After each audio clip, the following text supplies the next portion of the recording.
Hey guys, we're here at Kyoto Station. It's 8 o'clock in the morning and we're headed to Fushimi Inari. It's a weekday, so there are a lot of students and business people on their morning commute, and tourists like me are trying to beat the rush of people at popular tourist spots. Is 8 o'clock enough to beat the rush of people at Fushimi Inari? Let's find out. So from Kyoto Station, we ride the Nara line for 2 stops to get to Inari Station. For those with a JR pass, the Nara line is a JR line, so you can use a JR pass here.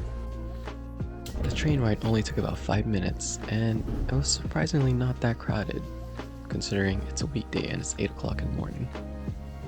If you've ever been to Tokyo and have never ridden on a train during rush hour in the morning, then good for you. You shouldn't.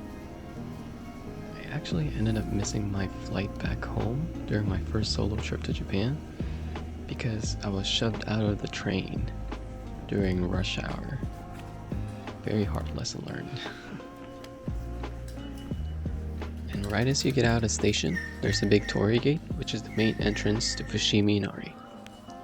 If you're using Google Maps, it might tell you to make a right as soon as you get out of the station, but don't follow that because it's going to lead you to a neighborhood with a small alleyway, and it's going to increase your trip by an extra few minutes. It's going to lead you to the same destination. I actually ended up following that path along with 1 or 2 other people who were on the same route, and it just led us to another entrance to the shrine.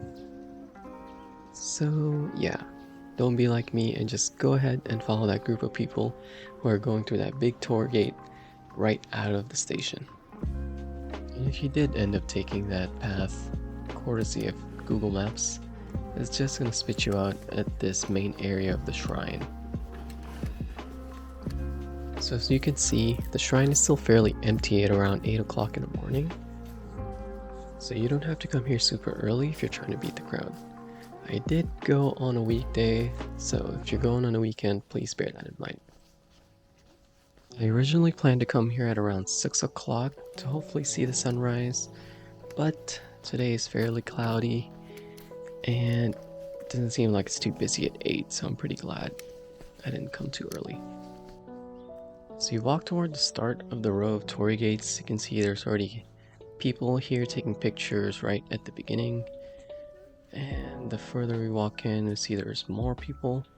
But it's not too bad. If you really want to take that Instagram photo, everybody's advice is to always walk further up. There'll be less people. But as you can see, there's that many people here. If you really wanted a photo without anybody in it, it shouldn't be hard to take.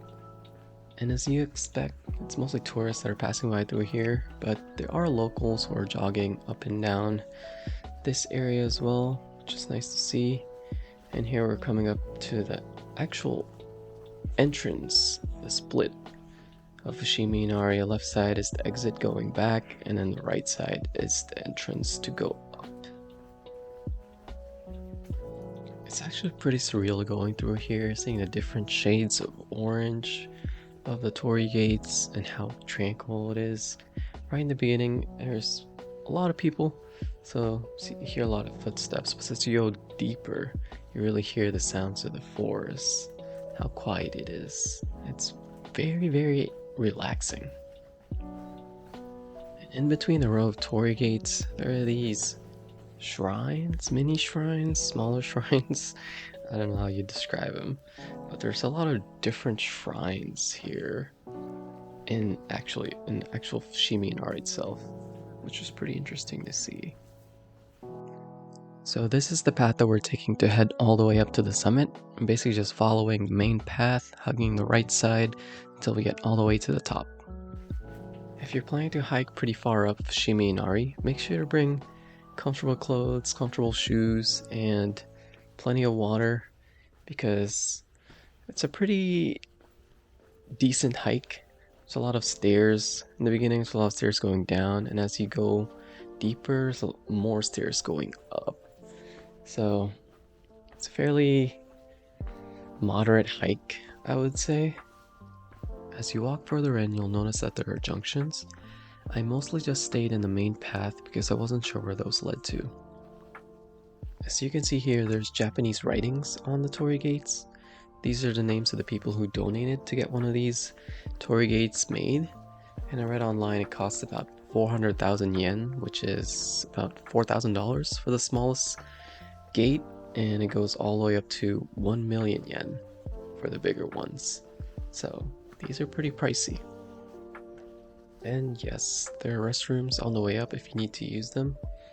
And there's also maps showing where exactly you are, just like any other hiking trail, and see how much, so you can see how much longer or how much farther you are from the summit. So from what you've seen so far, do you see yourself climbing pretty far up the shrine, or just staying closer to the base and snapping a few photos and calling it a day? And about a third of the way there, there's a rest stop. Good place to take a break because there are benches, and you get a pretty decent view of the city. And this is probably one of my favorite parts of the hike.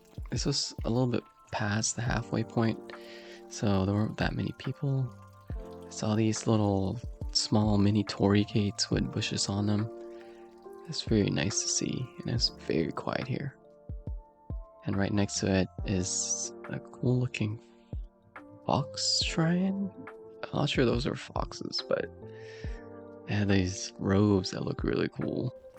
As I went farther up, I honestly thought there would be less people, but there's actually more people.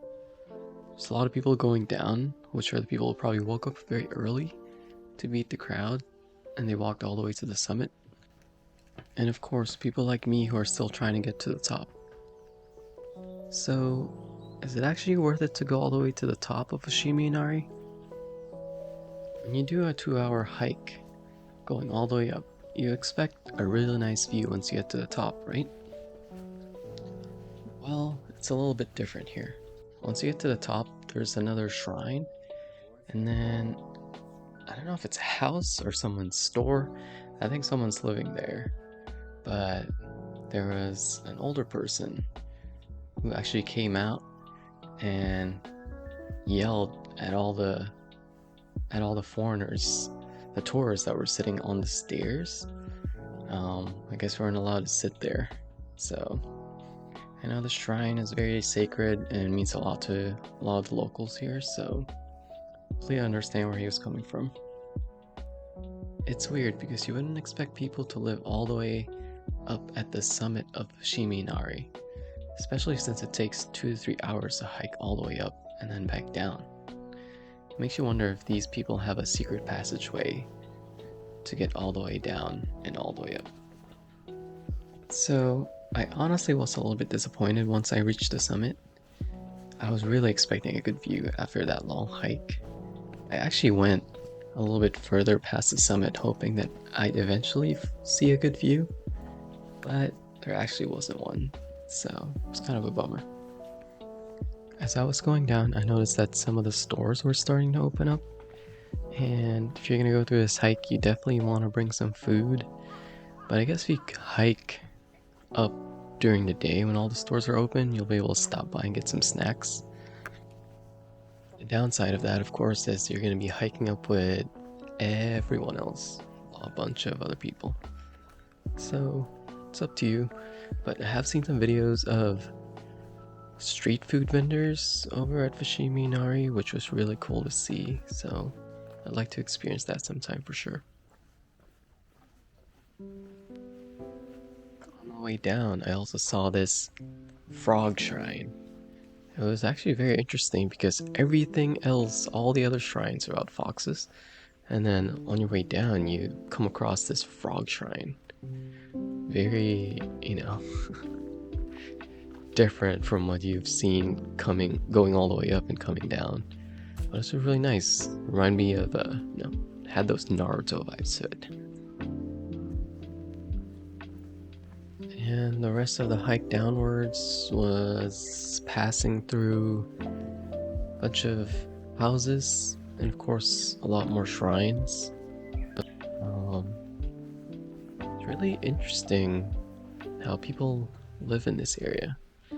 I'm sure they get a lot of heavy foot traffic here, so it gets probably pretty loud with all the foreigners passing through here. But when I was going down, I was really quiet actually, so really enjoyable. The whole hike took me about 1.5 hours one way, so 3 hours round trip. But I do walk fairly fast.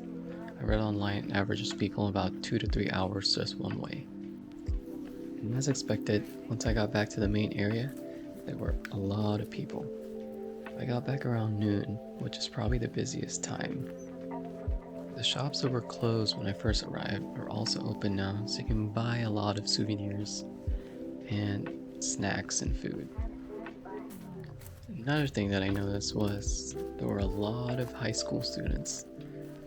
They might be middle school, but I think they're high school students. A lot of students on their school trip, which was very interesting to see. There were quite a bit of them, actually. And on our way out, we're actually taking the main entrance like we're supposed to, instead of taking the side entrance and wasting 5 minutes of our life. As we're passing by the entrance, you can see that there are considerably more people going to the shrine. And as we're going back to Kyoto Station, we're using our trusty JR pass again here. And platform will actually go back on the opposite side. So we do have to take stairs up to this little overpass here and cross to the other side. So what do you guys think? Is it worth it to climb all the way up Fushimi Inari, knowing that there won't be a nice view at the top, or that the summit doesn't really offer anything different compared to what you've already seen as you're walking all the way up? Let me know in the comment section below if you're actually willing to go all the way up to the summit, or just go a little bit farther up enough to be able to get that nice Instagram photo. Thanks for watching, you guys.